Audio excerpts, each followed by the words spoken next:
City football ഗ്രൂപ്പിന്റെ ഇൻവെസ്റ്റ്മെന്റിന്റെ backing ഇല്ലാതെ കുറച്ചധികം പുതിയ താരങ്ങളായിട്ട് ഒരു പുതിയ ലുക്കിലാണ് മുംബൈ സിറ്റി ഈ ഒരു മത്സരത്തിന് അണിനിരുന്നത്. അങ്ങനെ ഒരു പുതിയ ലുക്ക് ആയെങ്കിൽ കൂടി അവർ പഴയ ശീലങ്ങളൊന്നും മറന്നിട്ടില്ല എന്നുള്ള ഒരു ക്ലിനിക്കൽ പെർഫോമൻസ് ആയിരുന്നു ഇത്. അപ്പൊ പിന്നെ ചിലരെങ്കിലുമൊക്കെ പറയും, എന്തുകൊണ്ട് ബ്രോ ജോണി കൗക്കോയ്ക്ക് മാൻ ഓഫ് ദി മാച്ച് കൊടുക്കുന്നില്ല? കാരണം ആ ഗോള് വന്നത് കൗക്കോന്റെ ബൂട്ടിൽ നിന്ന് പറഞ്ഞ ആ ഒരു ഡെലിവറി എന്നായിരുന്നല്ലേ, നമ്മുടെ പ്രിതം കൊട്ടാലിന്റെ ഒരു diving header. Actually what A header, like clinical സാധനം. അത് കണ്ടു നിന്ന പെരഡിയസിന്റെ കിളി തന്നെ പോയി. ദൈവം ഇങ്ങനത്തെ ഒക്കെ ഫിനിഷോ, ഞാൻ പോലും ചെയ്യാത്തൊരു സാധനമാണല്ലോ എൻ്റെ പഴയ കേരള ബ്ലാസ്റ്റേഴ്സിൽ ഉണ്ടായിരുന്ന പ്രീതം കോട്ടാലി ചെയ്തതെന്നുള്ളത്. അങ്ങനത്തെ ഒരു ഫിനിഷ്. എന്തായാലും ജോണി കൗക്കോന്റെ പെർഫോമൻസിന് ഞാൻ കുറച്ച് കാണുന്നതല്ല, കാരണം ഈ ഒരു മത്സരത്തിലേക്ക് വരുന്നതിന് മുമ്പ് ചെറിയൊരു ഫിറ്റ്നസ് കൺസേൺ ഒക്കെ ഉണ്ടായിരുന്നു, ഫുൾ 90 കളിക്കാൻ പറ്റുമോ ഇല്ലയോ എന്ന്.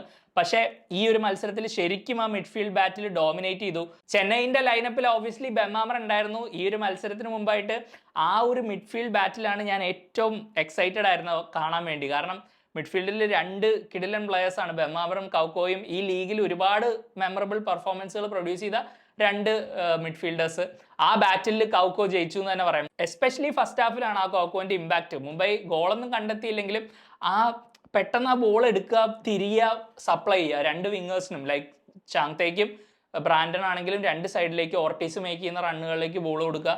ആ ഒരു ടൈമും സ്പേസും കൗക്കോയ്ക്ക് കിട്ടുകയാണെങ്കിൽ അയാൾ നശിപ്പിക്കും ഏത് ടീമിനെയും. അങ്ങനത്തെ ഒരു ഡിസ്ട്രക്റ്റീവ് ആയിട്ടുള്ളൊരു മിഡ്ഫീൽഡറാണ്. പിന്നെ ഓബ്വിയസ്ലി ആ ഒരു ഫിസിക്കൽ ഒരു സംഭവം ഉണ്ടല്ലോ, അങ്ങനെ മുട്ടി നിൽക്കാനൊന്നും അങ്ങനെ അധികം പറ്റൂല. ലൈക്ക് ആ ക്വിക്കായിട്ടൊക്കെ ടേൺ ചെയ്യുമ്പോൾ നമ്മളൊക്കെ അടുത്തേക്ക് പോയാൽ നമ്മളെ കൊണ്ടുപോകും. അങ്ങനത്തെ ഒരു പ്ലെയറാണ്.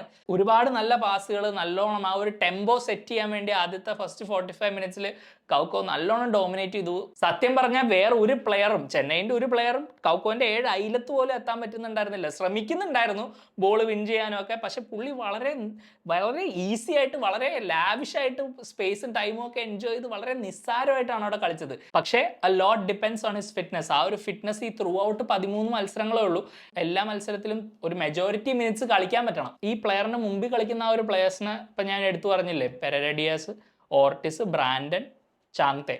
ഈ പ്ലെയേഴ്സിന് ഭയങ്കര വലിയൊരു കാരണം ഇവർക്ക് ബോൾ സപ്ലൈ ചെയ്യാനും ഇവരൊന്നും ചെയ്യണ്ട. കാരണം കൗക്കോ ആ ഒരു സെൻട്രലിൽ ആ പൊസിഷൻ ഫുള്ള് കവർ ചെയ്യും. പുള്ളി ഇങ്ങനെ ഫുൾ ആ പിച്ച് മൊത്തം ഇങ്ങനെ കവർ ചെയ്ത് നൈസായിട്ട് ബോൾ എടുത്ത് ഇയാൾക്ക് ഫീഡ് ചെയ്ത് അയാൾക്ക് ഫീഡ് ചെയ്ത് അങ്ങനെ കളിച്ച് ഇവരൊക്കെ ഗെയിമിലേക്ക് കൊണ്ടുവരും. അങ്ങനത്തെ ഒരു പ്ലെയറാണ് യോണി കൗക്കോ. അതുകൊണ്ട് തന്നെ മുംബൈ സിറ്റിക്ക് ഭയങ്കര ക്രൂഷ്യലാണ് ഈ സൈനിങ് വർക്ക് ചെയ്യണമെന്നുള്ള. ആൻഡ് ഓബ്വിയസ്ലി അയാൾ ഇന്ന് തെളിയിച്ചു അയാളുടെ ക്വാളിറ്റി എന്താണെന്ന്.